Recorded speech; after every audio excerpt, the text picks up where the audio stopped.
Is Wizards of the Coast trying to offer up some eye candy to make players forget about their troubles?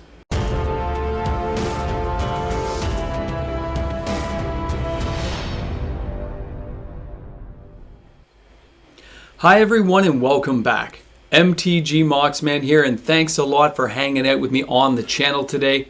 A big welcome to all the new subscribers joining up each and every day to the channel, my regular viewers who check in each and every day, and of course the amazing patrons who support this channel, as well as my YouTube membership members, guys. Thanks again, everyone. We're only about 900 away from getting to 13,000, which is an amazing feeling. So thanks again, everyone who's hitting that subscribe button and helping this channel grow. Wizards of the Coast just cannot catch a break right now. So by now, most of you have come across other YouTube channels that have mentioned the leaks that came out for Phyrexia All Will Be One. Now, those spoilers, those leaks that came out, they're minor cards, but it gives you an idea of what's happening in the upcoming sets. A lot of players think that Wizards of the Coast has done this on purpose, as a distractionary tool to change the page on the news, to give players something else to think about, to get their mind off of the 30th anniversary, to get their mind off the price increases, to get the mind off of poor quality control on the products. And obviously poor security if these leaks keep happening every single set now, almost like clockwork. Have you noticed how often they happen? Players lately have asked me, do you think it's on purpose? It very well could be on purpose, but there's no way of directly tying it in. So I'll assume that, some disgruntled person snuck out a few cards, took some photos. However you want to put that out there. These cards do look genuine. They look like they're from the set. It looks like something Wizards would try when you see the new kind of artwork and the little... Here, I have an image to show you guys. I mean, most of you guys have seen this on other pages. I like this Dancer card. It looks pretty cool. I like the idea that poison counters are kind of going to be back. I like the ideas, okay? This looks good in concept. But that doesn't take away from the fact that I still, and so do many of you, want to enjoy Brothers War that comes up in November. Then we have Jumpstart 2022 in December. And then January, we've got Dominaria Remastered in 2023. And then we've got Phyrexia All Will Be One. That is 4 sets in 4 months. I'm not sure how else to describe this all to you, but frustration is the easiest way for me to say it. And just because you put candy in front of me and offer me choices and offer the players choices, it doesn't mean that those distractions take away from the fact we can't afford it all. There's only so much money a player can tie into this game or is willing to tie into it with what Wizards has done lately. That 30th anniversary is going to be a thorn in their side. No matter how much they try to distract us from what's happening, that thorn is still sticking in your foot and you're still thinking about it. You may consume the news on another channel.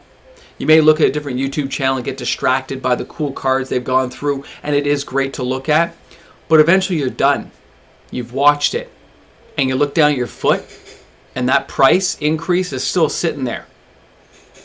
The choices Wizards has made and how it's made you feel hasn't gone away. It's still bothering you. It's like a little headache that just can't quite be shaken.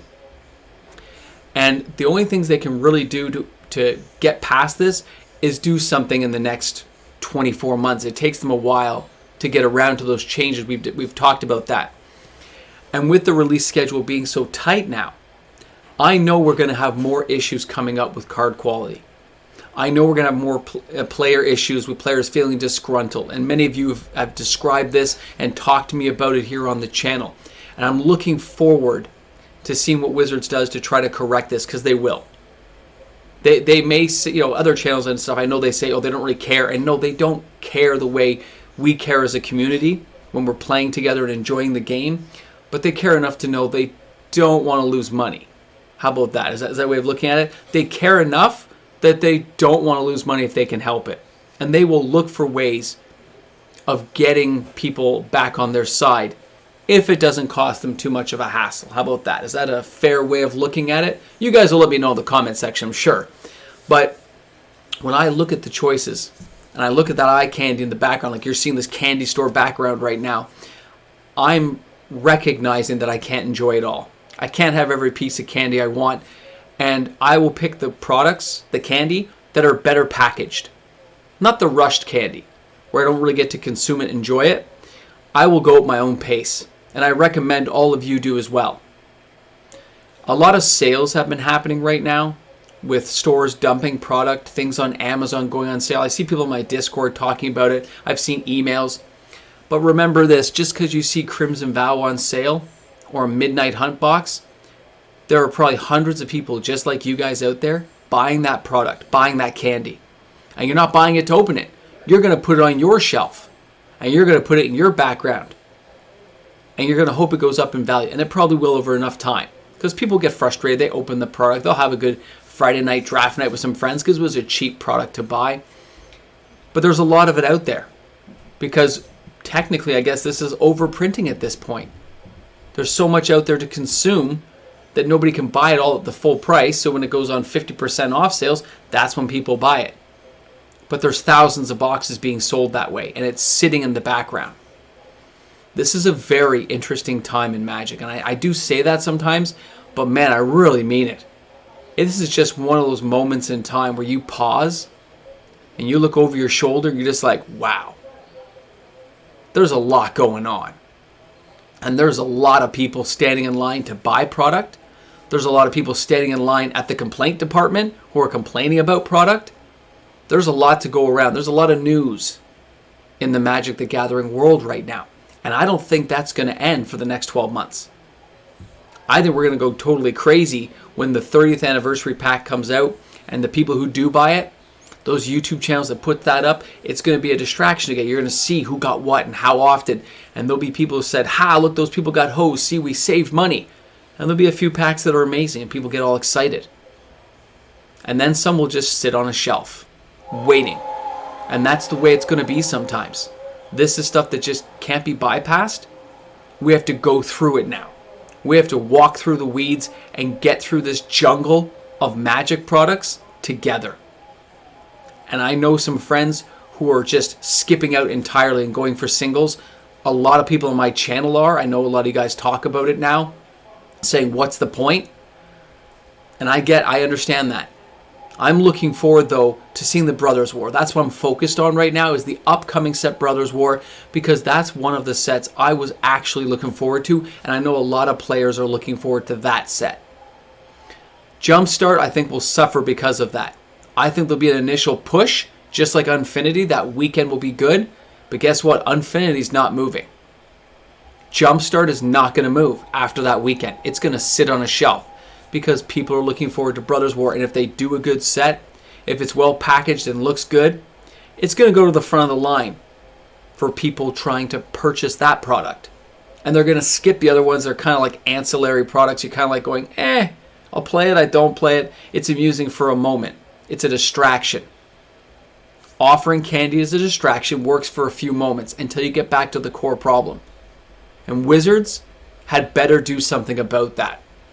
This is starting to remind me of the hockey card crash in the 90s, where things were so overproduced, like Pro Set, Upper Deck, the cards held no value and they were worthless.